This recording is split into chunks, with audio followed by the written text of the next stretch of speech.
असम विधानसभा चुनाव में मुख्यमंत्री का एक बयान खूब वायरल हुआ था। सीएम हिमंता ने पवन खेड़ा विवाद पर कहा था कि मैं खेड़ा का पेड़ा बना दूंगा। पवन खेड़ा को मैं पवन पेड़ा बना दूंगा। पवन खेड़ा को मैं पवन पेड़ा बना दूंगा। अब राज्य में बीजेपी की बंपर जीत हो गई है तो उन्होंने अपनी पहली प्रेस कॉन्फ्रेंस में कहा कि असम की जनता ने ही उनका पेड़ा बना दिया। राजनीति में जुबानी जंग तो चलती रहती है, लेकिन जब बात निजी हमलों पर आ जाए तो जनता उसका जवाब वोटों की चोट से देती है। पवन खेड़ा ने जब आरोप लगाए, जब टिप्पणियां की हिमंता और उनकी पत्नी पर, तब हिमंता बिस्वा शर्मा ने खुले मंच से चेतावनी दी थी। और आज जब बीजेपी की बंपर जीत हुई है तो सीएम शर्मा के चेहरे की मुस्कान बता रही है कि उन्होंने अपना हिसाब चुकता कर लिया है। शर्मा ने साफ कहा कि कांग्रेस के नेताओं की बदजुबानी ने असम के लोगों को भावनात्मक रूप से चोट पहुंचाई। उन्होंने पवन खेड़ा का नाम लेकर सीधे निशाना साधा और बताया कि कैसे जनता ने उनके बयानों को नकारते हुए कांग्रेस का पेड़ा बना दिया है। खेड़ा के लिए मेरा एक कमिटमेंट था कि सुप्रीम कोर्ट ने भी उनको बोल दिया है कि असम का थाना में आके हजीरा लगाने के लिए। बाकी आगे आप फिल्म देखते रहो। पेड़ा का क्या होगा? एक बार हिमंत बिस्वा शर्मा कुछ बोलते हैं तो शायद ही हम पीछे पलट के देखता हूँ। तो आप आगे देखते रहे, लेकिन पवन खेड़ा जी को मैं एक धन्यवाद देना चाहता हूँ।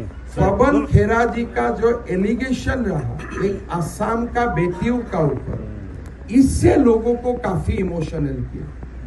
शायद वो प्रेस कॉन्फ्रेंस नहीं करते थे और गौरव गोगोई जी साथ में नहीं बैठते थे, शायद गौरव गोगोई जी नहीं हारते थे। इसलिए वो लांछन मेरा ऊपर नहीं था, एक असम का बेटियों का ऊपर था। तो असम का जनता ने उनको पेड़ा बना दिया। कांग्रेस ने हर बार की तरह इस बार भी असम में वही ब्लंडर किया। विपक्षी पार्टी ने बीजेपी सरकार की खामियां गिनाने की जगह सीएम के परिवार को निशाने पर ले लिया।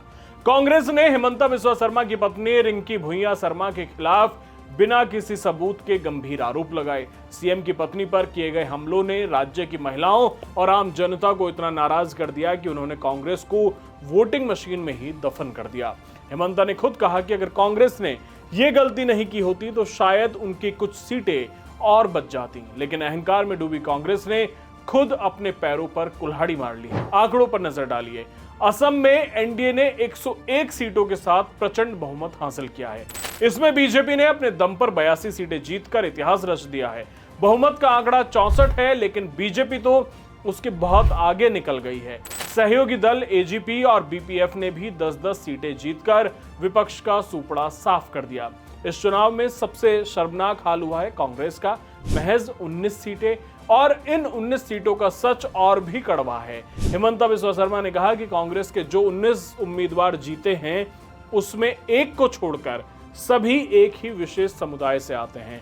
यानी कांग्रेस अब पूरे असम की पार्टी नहीं रही, बल्कि सिर्फ एक खास वोट बैंक की जागीर बनकर रह गई है। कांग्रेस का सारा विधायक अनफॉर्चुनेटली कांग्रेस का शायद कितना विधायक जीते हैं तो 22 में 21 का धर्म इस्लाम है, एक का धर्म हिंदू। मैं ऐसे धर्म का बात बोलना जरूरत नहीं है, लेकिन आपने पूछा है इसलिए मैंने बोला जितना भी जीते हैं सारे हमारे मुसलमान भाई बहन जीते हैं कांग्रेस का, खाली एक ही हिंदू जीते। जंग में अगर सेनापति खुद ही हार जाए तो सेना को क्या दोष दिया जा सकता है? असम में कांग्रेस के साथ भी यही हुआ। कांग्रेस के प्रदेश अध्यक्ष गौरव गोगोई खुद अपनी सीट नहीं बचा पाए। यह हार इस बात का सबूत है कि असम की जनता ने कांग्रेस के नेतृत्व को सिरे से खारिज कर दिया है। इस पर आपका क्या कहना है? कमेंट करके जरूर बताएं। धन्यवाद।